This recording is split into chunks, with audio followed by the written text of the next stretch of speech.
மகர விளக்கு பூஜைக்காக சபரிமலை நடை திறக்கப்பட்ட நிலையில் பக்தர்கள் கூட்டம் அலைமோதுகிறது. இது பற்றிய கூடுதல் தகவல்களுடன் இணைகிறார் சந்தோஷ்.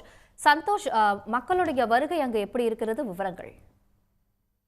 அதாவது மண்டல மகர விளக்கு பூஜைக்காக நடை திறக்கப்பட்ட பிறகு பக்தருடைய வருகை என்பது சபரிமலையில அதிகரித்துதான் காணப்பட்டு கொண்டிருந்தது.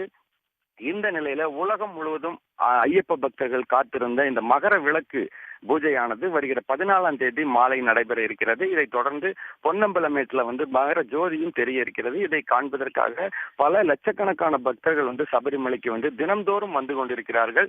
ஏன்னா இந்த மகர ஜோதி தரிசனம் என்பது ஐயப்ப பக்தர்களுடைய வாழ்க்கையில ஒரு மிகப்பெரிய ஒரு கனவாகத்தான் அவர்கள் பார்த்திருக்கிறார்கள். ஏன்னா ஐயப்பனை நேரில் தரிசிப்பது போலதான் அவர்கள் உணர்கிறார்கள். இந்த நிலையில பாத்தீங்கன்னா தினம்தோறும் வரக்கூடிய ஐயப்ப பக்தர்களுடைய கூட்டம் அதிகமாக இருக்கக்கூடிய காரணத்தினால சபரிமலையில பக்தர்கள் நீண்ட வரிசையில காத்திருந்து பல மணி நேரம் காத்திருந்துதான் கடந்த மகர விளக்கு பூஜைக்கு நடை திறக்கப்பட்ட பிறகு காணப்படக்கூடிய ஒரு சூழ்நிலையாக இருக்கிறது.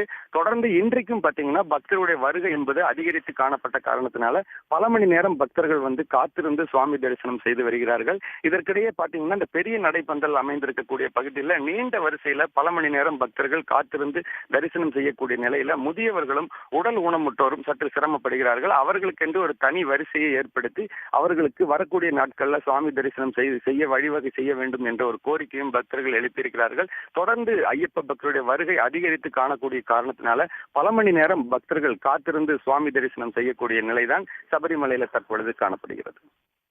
விரிவான தகவல்களுக்கு நன்றி சந்தோஷ். உடனுக்குடன் செய்திகளை தெரிந்து கொள்ள சன் நியூஸ் பெல் ஐகானை கிளிக் பண்ணுங்க.